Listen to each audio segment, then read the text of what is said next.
Hello everyone, my name is Fabio Bustos. I am a student of bachelor's degree as a foreign language, and this is a video for answering the questions for the subject Didactics of Mathematics. The first question is, how can you make a first approach to mathematics learning? Well, in my opinion, I think that first of all we need to investigate which is going to be the environment in which we are going to teach mathematics. As any subject, we need to investigate and find out what is the previous knowledge that the students have in order to manage or to create our design for the classes.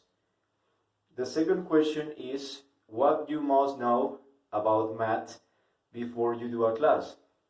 Well, as in any other field of education, if you teach English, if you teach Spanish, if you teach mathematics, so you need to have a previous knowledge. And by the way, you also need to know how to teach. What are the methodologies that you can apply in each of the contexts of the different classes. So in my opinion, we must know about the subject. The teacher is the leader of the class. So it's supposed that is the person who manages and who is ready for answering any question about any doubt that the students have. So that's my opinion about that. The third question is, what are some ways to learn mathematics as a teacher?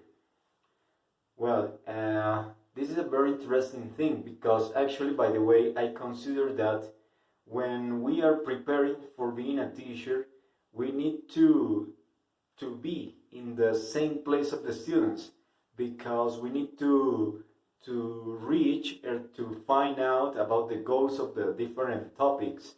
So it is important that we feel as the student is feeling when they are trying to learn a new topic.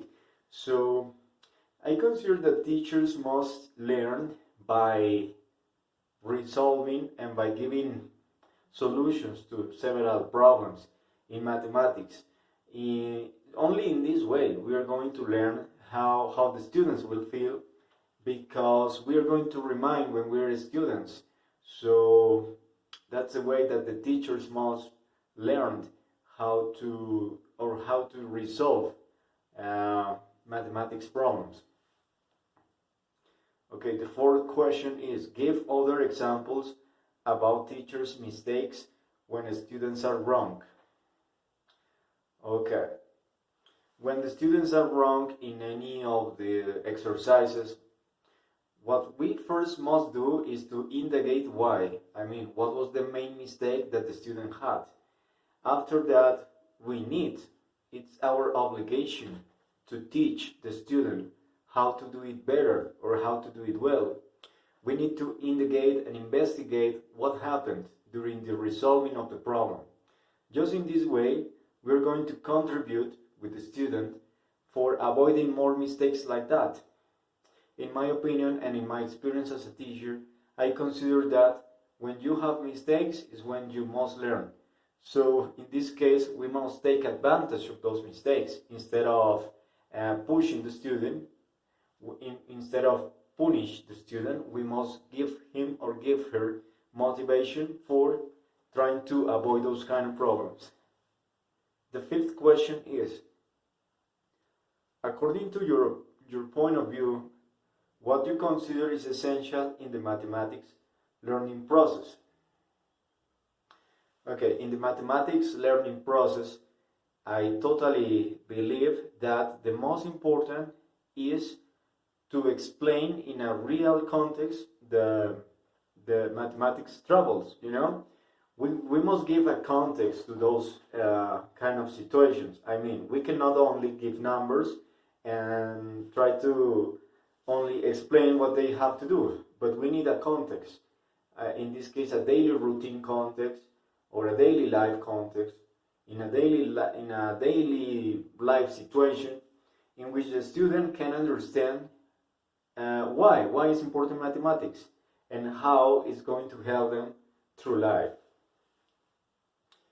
The last question is, how important do you consider interdisciplinarity is and how do you consider VA in maths and VA in English can work together to encourage students' learning processes?